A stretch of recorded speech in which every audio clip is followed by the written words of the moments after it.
പിറ്റേന്ന് രാവിലത്തെ കാഴ്ചയാണിത്. നമ്മൾ പോണ്ടിച്ചേരി ബീച്ചിലെ ഒരു സൈഡിൽ പോയപ്പോൾ ഇതുപോലെ എന്താ പറയുക ഒരു പാലം കണ്ടില്ലേ, ഈ പാലത്തിൻ്റെ ഇത് പൊളിഞ്ഞു വീഴാറായ സംഭവമാണ്. ഇവിടെ ഏറ്റവും കൂടുതൽ ആൾക്കാർ വന്ന് പിന്നെ ഫോട്ടോ എടുക്കാനൊക്കെ വരുന്നുണ്ട്. അതുപോലെ ബോട്ടിങ് നടക്കുന്നൊരു സ്ഥലം കൂടിയാണിത്. ഇത് പോണ്ടിച്ചേരിയിലാണ് ബോട്ടിങ്. ഇത് കുറച്ച് റേറ്റ് കൂടുതലായിരിക്കും, റേറ്റ് കൂടുതലാണ് ഈ ഒരു എന്താ പറയുക ബോട്ടിങ്.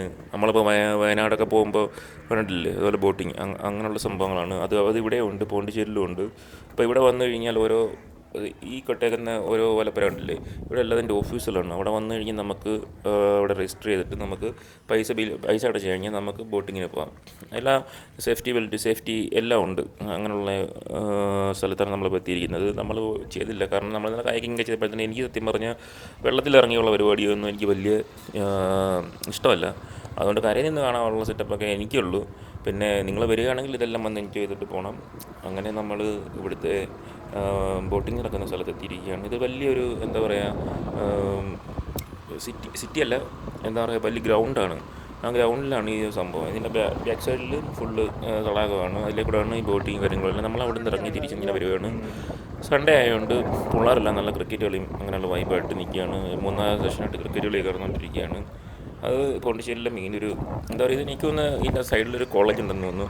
ആ കോളേജിൻ്റെ ഗ്രൗണ്ടാണെന്നാണ് എനിക്ക് തോന്നുന്നത്. പിന്നെ ഇത് വെളിയിൽ ചെല്ലുമ്പോൾ അവിടെ ഗവൺമെൻറ്റിൻ്റെ ഒരു ബോർഡൊക്കെ വെച്ചിട്ടുണ്ട്. പോണ്ടി കിങ്സ് ബോട്ടിംഗ് എന്നാണ് ഈ ഒരു സ്ഥലത്തിൻ്റെ പേര്. കണ്ടോ ഇവിടെ ഞാൻ നമ്പർ എഴുതുന്നില്ലേ, ആ നമ്പറിൽ നിങ്ങൾ കോൺടാക്റ്റ് ചെയ്യുക, അല്ലെങ്കിൽ നിങ്ങൾ വന്ന് നോക്കുക പോണ്ടി. അങ്ങനെ നമ്മൾ അവിടെ നിന്നല്ല വെളിയിറങ്ങിയപ്പോൾ കണ്ടില്ലേ, പട്ടിക്ക് ഫുഡ് കൊടുക്കുന്ന ഒരാളെ കണ്ടില്ലേ. അവരെല്ലാവരും ഡിസിപ്ലിനായിട്ട് നിൽക്കുന്നുണ്ടല്ലേ. രാവിലെ അവർക്ക് ഫുഡ് കഴിക്കാൻ വേണ്ടിയുള്ള പരിപാടിയാണ്. അതെല്ലാം ഫുഡിന് വേണ്ടി വിശപ്പിൻ്റെ ആ ഒരു വിളിയാണ് കേട്ടോ. അപ്പോൾ അദ്ദേഹം വരുന്ന സമയത്ത് കാറിന് ചുറ്റും വന്നെല്ലാം നോക്കിയിരിക്കുകയാണ്. അങ്ങനെ അവർ ഫുഡ് കഴിച്ചു, നമുക്ക് ഫുഡ് കഴിക്കണ്ടേ, അങ്ങനെ നമ്മളെ ഫുഡ് കഴിക്കാനുള്ള പരിപാടിയാണ് നോക്കുന്നത്. അപ്പം നമ്മൾ പോണ്ടിച്ചേരിയിൽ പ്രഭാത ഭക്ഷണം കഴിക്കുകയാണ്. രാവിലെ എത്തിയപ്പോൾ മസാല ദോശയാണ് കിട്ടിയത്. മസാല ദോശയും പിന്നെ ചട്നി അങ്ങനെ ഐറ്റംസാണ്.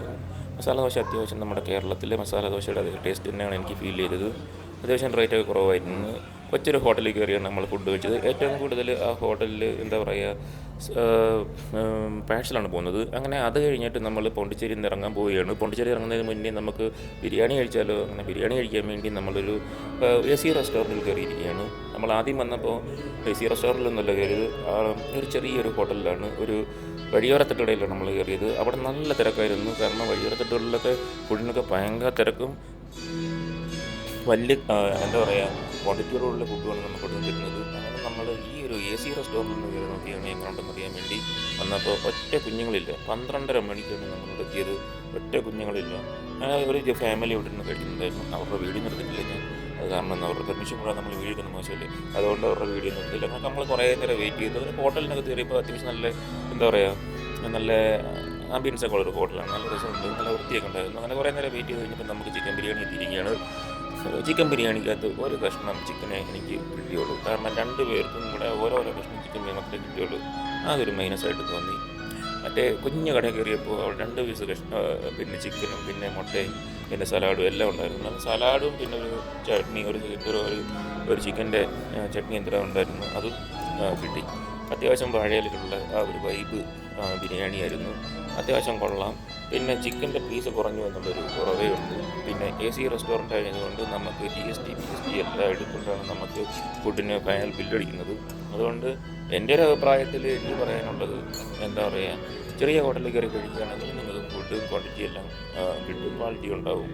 ചിക്കൻ അങ്ങനെ ഞാൻ പറഞ്ഞില്ലേ ഒരു പീസ് ചിക്കനുകളായിരുന്നു, അത് വലിയ പീസ് ചിക്കനായിരുന്നു. അങ്ങനെ നമ്മൾ ഫുഡെല്ലാം കഴിച്ച് തിരിച്ചിറങ്ങിയാണ്. അപ്പോൾ നമ്മൾ പോണ്ടിച്ചേരിയിൽ നിന്ന് ബൈ പറയുകയാണ് ഗൈസ്. അപ്പോൾ വീഡിയോ ഇഷ്ടപ്പെടുകയാണെങ്കിൽ ഷെയർ ചെയ്യുക, പോണ്ടിച്ചേരിയിൽ വന്ന് എൻജോയ് ചെയ്യുക. Good bye.